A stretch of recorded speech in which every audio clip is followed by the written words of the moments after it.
Hello दोस्तों, हमारे revision book club में आप सबका स्वागत है। तो एग्जाम की तैयारी जोरों पर है ना? चलिए, पॉलिटिकल थियोरी यानी राजनीतिक सिद्धांत के जो बड़े बड़े और जरूरी आइडियाज हैं ना, उन्हें पटापट से दोहराते हैं। यकीन मानिए, क्लास 11 के एग्जाम के लिए ये आपकी एकदम परफेक्ट तैयारी होगी। तो शुरुआत करते हैं सबसे बड़े सवाल से।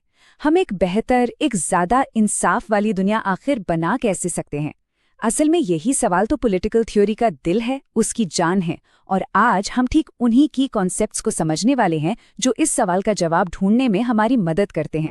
तो चलिए, क्लब में आपका स्वागत है। अब इससे पहले कि हम सीधे चैप्टर्स में कूदें, 1 मिनट रुककर ये समझ लेते हैं कि भाई ये पॉलिटिकल थ्योरी आखिर है क्या भला, और सबसे जरूरी बात, हमें इसे पढ़ना ही क्यों है।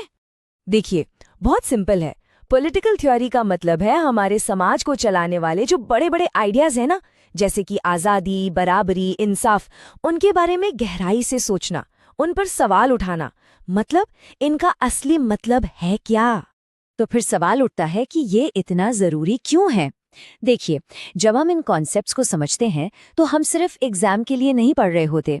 हम असल में एक बेहतर सोचने वाला, एक क्रिटिकल थिंकर बनते हैं, एक ज्यादा जागरूक नागरिक बनते हैं। ये हमें अपने आसपास जो कुछ भी हो रहा है उसे समझने की, उस पर सवाल उठाने की और शायद उसे बेहतर बनाने की ताकत देता है। ओके, तो अब तैयार हो जाइए। चलिए अपनी रिवीजन बुक का पहला चैप्टर खोलते हैं। यहाँ बात होगी एक ऐसे आइडिया की जो हम सब के लिए बहुत मायने रखता है, और वो है स्वतंत्रता, यानी कि फ्रीडम। अब फ्रीडम सुनने में तो एक शब्द लगता है, पर इसके दो अलग अलग मतलब हो सकते हैं। एक है नेगेटिव लिबर्टी। इसका मतलब है किसी चीज से आज़ादी, मतलब कोई बाहरी दखलंदाजी ना हो, सरकार कम से कम दखल दे। और दूसरी तरफ है पॉजिटिव लिबर्टी, यानी कुछ करने की आज़ादी, अपनी काबिलियत को पूरा करने की आज़ादी। और इसके लिए हो सकता है कि स्टेट को, सरकार को हमें कुछ मौके देने पड़े।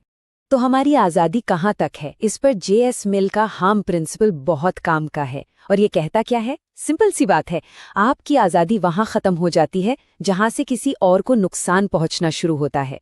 मतलब आप कुछ भी करने के लिए आज़ाद हैं, बशर्त ये है कि उससे किसी और को कोई नुकसान ना पहुँचे। और ये जानना भी बड़ा दिलचस्प है कि अधिकार यानी राइट्स का जो आइडिया है वो भी वक्त के साथ कैसे बदला है, कैसे इवॉल्व हुआ है। देखिए, सबसे पहले आई फर्स्ट जनरेशन राइट्स, यानी जीने का अधिकार, बोलने की आज़ादी। फिर आई सेकंड जनरेशन, यानी काम का अधिकार, शिक्षा का अधिकार। और अब हम थर्ड जनरेशन राइट्स की बात कर रहे हैं, जैसे एक साफ सुथरा पर्यावरण या शांति का अधिकार, जो हम सबका सामूहिक हक है।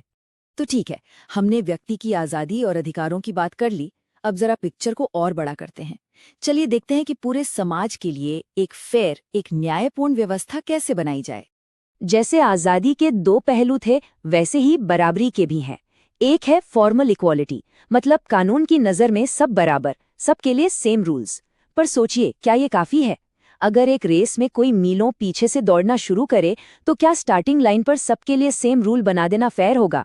यहीं पर आता है सब्सटैंटिव इक्वालिटी का आइडिया, जो कहता है कि बराबरी लाने के लिए कभी कभी जो पीछे रह गए हैं उन्हें थोड़ी एक्स्ट्रा मदद देनी पड़ती है। अब इंसाफ या जस्टिस क्या है? ये बड़ा मुश्किल सवाल है, पर जॉन रॉल्स ने इसे समझने के लिए एक कमाल का थॉट एक्सपेरिमेंट दिया। जरा सोचिए कि आपको एक नया समाज बनाना है, पर एक ट्विस्ट है। आपको ये नहीं पता कि उस समाज में आप कौन होंगे, अमीर या गरीब, ऊंची जाति के या नीची जाति के, मर्द या औरत। रॉल्स कहते हैं कि इस अज्ञानता के पर्दे के पीछे रहकर आप जो भी नियम बनाएंगे वो यकीनन सबसे ज्यादा न्यायपूर्ण होंगे, क्योंकि आप ऐसा सिस्टम बनाना चाहेंगे जो सबसे कमजोर की भी रक्षा करे। और जब हम एक न्यायपूर्ण समाज की बात करते हैं तो सिटीजनशिप यानी नागरिकता का आइडिया बहुत जरूरी हो जाता है। और जैसा T.H. मार्शल ने समझाया, नागरिकता सिर्फ एक देश का ठप्पा नहीं है, ये तो अधिकारों का एक पूरा बंडल है। इसमें आपको सिविल राइट्स मिलते हैं, जैसे बोलने की आज़ादी, पॉलिटिकल राइट्स मिलते हैं, जैसे वोट देने का हक, और सोशल राइट्स भी मिलते हैं, जैसे अच्छी शिक्षा और स्वास्थ्य का अधिकार। ओके, अब बात करते हैं दो बहुत बड़े इज्म की, नेशनलिज्म और सेक्युलरिज्म। ये वो आइडियाज हैं जो तय करते हैं कि एक देश और उसका समाज खुद को कैसे देखता है। तो एक राष्ट्र को क्या चीज एक साथ बांधती है? इसके भी दो जवाब हैं। एक है सिविक नेशनलिज्म, जो कहता है कि हम सब इसलिए एक हैं क्योंकि हम कुछ पॉलिटिकल वैल्यूज जैसे लोकतंत्र और संविधान में यकीन रखते हैं। ये एक इंक्लूसिव आइडिया है। दूसरी तरफ है एथनिक नेशनलिज्म, जो मानता है कि एक राष्ट्र की बुनियाद साझा नस्ल, भाषा या संस्कृति होती है, और ये कभी-कभी एक्सक्लूजनरी, मतलब दूसरों को बाहर रखने वाला हो सकता है। और अब बात सेक्युलरिज्म की। क्या इसका मतलब सिर्फ एक ही है? नहीं। वेस्टर्न मॉडल में स्टेट और रिलीजन के बीच एक दीवार होती है। दोनों एक दूसरे के मामले में बिल्कुल दखल नहीं देते। लेकिन भारत का मॉडल अलग और काफी यूनिक है। इसे कहते हैं प्रिंसिपल्ड डिस्टेंस या सैद्धांतिक दूरी। इसका मतलब है कि हमारा स्टेट सभी धर्मों से एक सिद्धांत के आधार पर दूरी बनाए रखता है, सबका सम्मान करता है, पर अगर सामाजिक न्याय के लिए जरूरी हो तो वो हस्तक्षेप भी कर सकता है। तो इतनी सारी बातें, स्वतंत्रता, समानता, न्याय, इन सब का आखिर मकसद क्या है? हम ये सब क्यों पढ़ रहे हैं? वेल, अपने आखिरी चैप्टर में हम 2 अल्टीमेट गोल्स पर आते हैं, शांति और विकास। शांति का मतलब क्या सिर्फ जंग का न होना है? अगर ऐसा है तो वो तो बस नेगेटिव पीस हुई। असली शांति यानी पॉजिटिव पीस तब होती है जब समाज से हिंसा की जड़ें ही खत्म कर दी जाएं, जब वहां न्याय हो, बराबरी हो और सबके पास मौके हों, तभी सच्ची शांति आती है। और यही बात डेवलपमेंट पर भी लागू होती है। क्या डेवलपमेंट का मतलब सिर्फ बड़ी बड़ी बिल्डिंग्स, हाईवेज और बढ़ती हुई जीडीपी है? ये तो ट्रेडिशनल व्यू है। आज हम बात करते हैं ह्यूमन डेवलपमेंट की। इसका असली पैमाना ये है कि लोगों के पास अपनी पसंद की जिंदगी जीने की कितनी क्षमता और आज़ादी है। क्या उनके पास अच्छी सेहत है, अच्छी शिक्षा है? यही असली विकास है। तो हमारी ये रिवीजन क्लास अब खत्म होने वाली है, पर जाने से पहले सबसे जरूरी बात, यानी इस पूरी चर्चा का निचोड़ क्या है?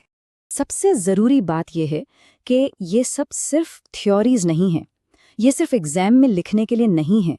ये असल में वो टूल्स हैं, वो औजार हैं जो हमें अपनी दुनिया को समझने, उसे क्रिटिकली देखने और उसे बेहतर बनाने के लिए तैयार करते हैं। तो हमने चैप्टर्स तो पढ़ लिए, रिवीजन भी कर लिया, पर पॉलिटिकल थियरी की कहानी यहाँ खत्म नहीं होती। ये तो एक ऑनगोइंग बातचीत है, एक बहस है जो हमेशा चलती रहेगी।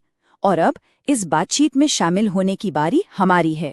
सवाल अब ये है कि इन सभी चैप्टर्स को पढ़ने के बाद हम अपनी दुनिया की अगली कहानी क्या लिखेंगे?